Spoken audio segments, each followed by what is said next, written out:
তারপর 53 বছর তো আমরা দেখেছি,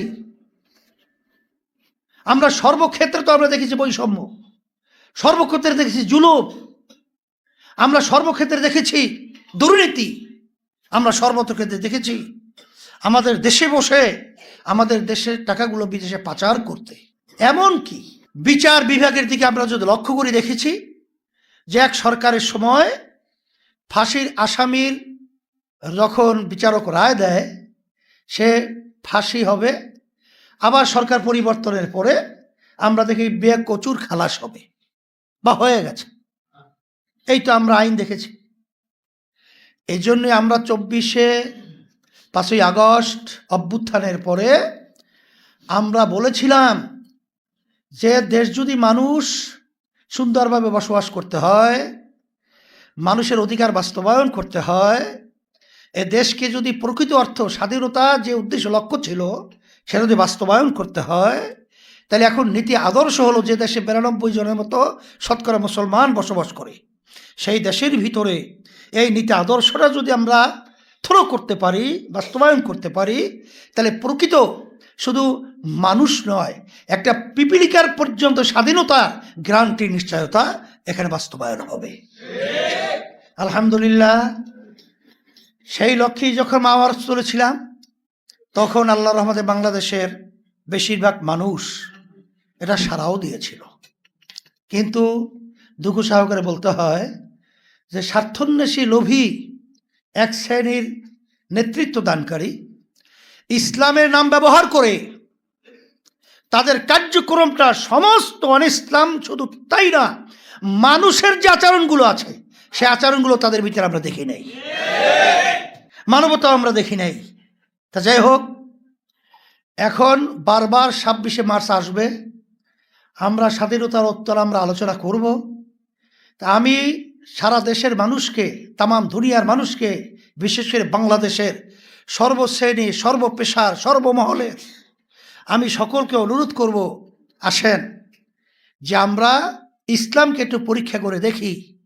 আসলে আমাদেরকে ইসলামের নামে বা ইসলামকে এমনভাবে উপস্থাপন করা হয়, শুনলে অনেকের ভয় হয়। আসলে বাস্তবতা কি ইসলাম ভয়ের জন্য আসছিল?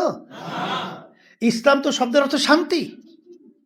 আসলে আমাদেরকে এটাকে ভুল ব্যাখ্যা এবং সত্যকে অসত্য, দিনকে রাত্র, রাত্রকে দিন বানিয়ে ইসলামকে এইভাবে উপস্থাপন করে আজকে ইসলামের বিরুদ্ধে বিভিন্ন ষড়যন্ত্র চলছে। এই জন্য আমি সকলকে আহ্বান জানাবো। আর বর্তমানে প্রধানমন্ত্রী সহ সম্মানিত এবং সকলকে বলবো যে আপনারা যেহেতু এখন দেশ পরিচালনার দায়িত্ব পেয়েছেন, যখন প্রধানমন্ত্রীর সঙ্গে আমার দেখা হয়েছিল, দেখা করার জন্য সে আসছিল, তখন আমরা বলেছি যে যতক্ষণ পর্যন্ত আপনারা এই দেশের কল্যাণ, ইসলামের কল্যাণ, মানবতার কল্যাণে যখন পদক্ষেপ গ্রহণ করবেন, কাজ করবেন, আমাদের সার্বিক সহযোগিতা আপনারা পাবেন। কিন্তু যখন দেশের বিরুদ্ধে, মানবতার বিরুদ্ধে, ইসলামের বিরুদ্ধে কোনো কার্যক্রম আমরা দেখব, তখন কিন্তু আপনাদের বিরুদ্ধে আমরা রাজপথে নামতে বাধ্য হব। তাই সেদিক থেকে আমি বলবো যে আসেন, আজকে আমাদের সম্মানিত সভাপতি ঢাকা উত্তরের মাওলানা ফজলে বারী মাসউদ যে কথা বলেছেন যে এই যে দুর্ঘটনাগুলো অনেকটাই আমি বলবো আসলে অবহেলা এবং নিয়ন্ত্রিত অনেক অংশে না থাকা, এইটাই কিন্তু আসলে আল্লাহ রাব্বুল আলামিন যে নিয়ম রেখেছেন, ওই হাদিসের ভিতরে আল্লাহ রাসূল সাল্লাল্লাহু আলাইহি ওয়াসাল্লাম বলেছেন যে হায়াত নাই, মানুষ শেষ হবে, কথা সব ঠিক আছে, কিন্তু রশি বাইদে তারপর তো তাকওয়ার উপরে তারপর ভিত্তি করতে হবে। আপনার রশি তাকে বাঁধতে হবে, তাওয়াক্কুল করতে হবে, আগে গরু ছাগলের রশি বাঁধতে হবে, এরপর তাওয়াক্কুল করতে হবে। তার সর্বক্ষেত্রে যদি সুন্দর পরিবেশ তৈরি করা যায়, তারপরে সুবিধা অসুবিধা ভালো মন্দ সেটা তো এক আদার্স, অন্য একটা জিনিস। কিন্তু আপনার আমার অবহেলার কারণে যদি কোনো, আল্লাহ মাফ করুক, এই দুর্ঘটনাগুলো ঘটে, কতদিন আমরা দেখব? আজকে বাজারের ভিতরে নিয়ন্ত্রণ, আজকে বিভিন্ন খাবার যে ভেজাল যে বিষয়গুলো, যেগুলো আমাদের বাংলাদেশের ভবিষ্যৎ প্রজন্ম, এই যে মাদকের যে সয়লাভ, যে ভবিষ্যৎ প্রজন্ম সন্তানগুলো ধ্বংস হয়ে যাচ্ছে, এরা সরকারের একটা গুরুত্বপূর্ণ বিষয় এটাকে নিয়ন্ত্রণ করা। তারপরে যেখানে দুর্নীতি চলছে, যারা নাকি সুন্দর পরিবেশ তৈরি করবে এটাকে নিয়ন্ত্রণ করা।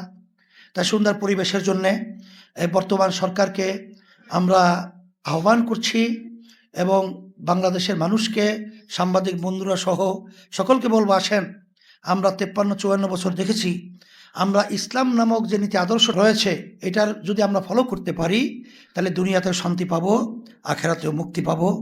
আপনাদের সকলকে ধন্যবাদ জানিয়ে আজকে স্বাধীনতা আমাদের অর্থবহ হোক এবং আমাদের দেশ সুন্দর হোক, আমরা সবাই সুন্দরভাবে এদেশে বসবাস করতে পারি, এই